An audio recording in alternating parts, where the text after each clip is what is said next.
Selfish Gene by Richard Dawkins. Chapter 2. The Replicator.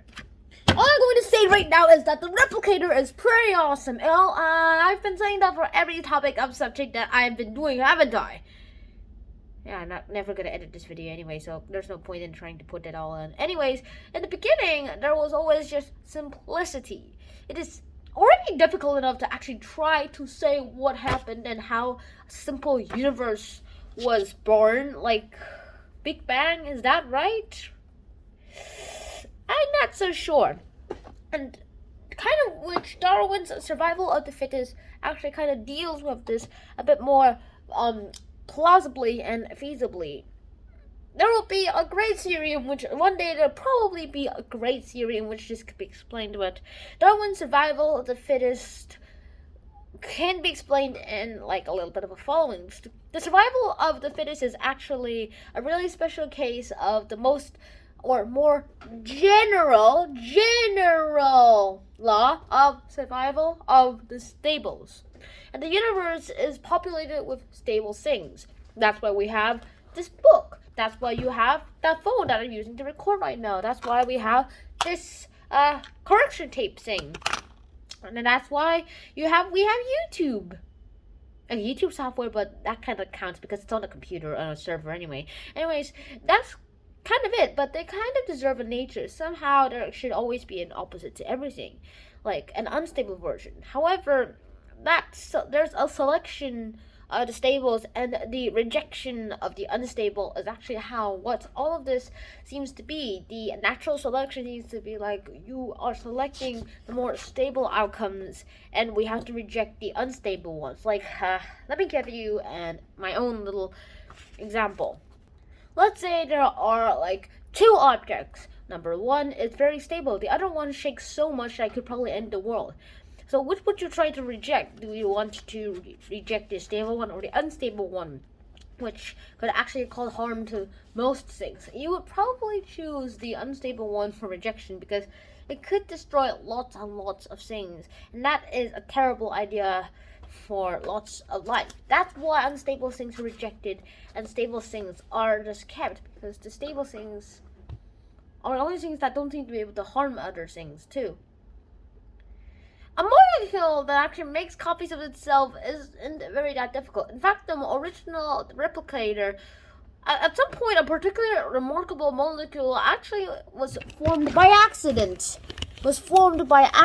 And that molecule had a very unique trait: the ability to be able to make copies of itself. Sure, this would be the original replicator, but it may not have been the biggest or the most complex molecule around, but it did have this one property. That's why we call it the replicator. There's a lot of competition in doing all of this, and if replicator, eventually it survived all through those eons. However, if you're trying to copy a copy, which was the copy of a copy, which was the copy of a copy, which is the copy of the copy, which was the copy of the copy, which was the copy of the copy, which was the copy of the copy, 10,000 years later, which was the copy of a copy, which was the copy of a copy, which was the copy of a copy, 10 bajillion years later, the copy of the copy of the copy of the copy, 10 bajillion Google to the squared power of bajillion Googles later, the copy of the original. That would mean that would have been at least lots and lots of mistakes, which actually happened so many times that we would never be able to take track of what the original replicator is. However, some people have tried to do a lot of things. They got the most basic molecules around, like water, carbon dioxide, and nitrogen, all those basic gases.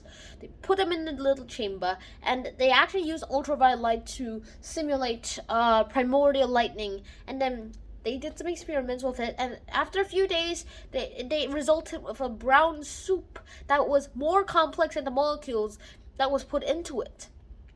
Meaning, and they were all amino acids, the building blocks of life. Meaning that with just these simple molecules and a little bit of primordial lightning, life, just even the simplest of life, had formed. And we call this the primeval or the primordial soup. It was just a brown gush of soup. You can't drink it, so unfortunately. Aww. Lots of competition have happened, and if you actually win this competition, you might actually win your life.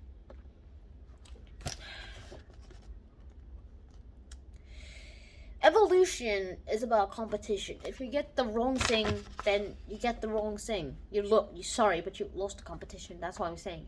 And so that is technically the end of life, if you would go. We are survival machines. We are just genes. We are just machines that the genes programmed to make, and we are just survival machines, alright? So that's the end of chapter 2, and I'll see you guys in my next episode. So, Shnan out. Peace.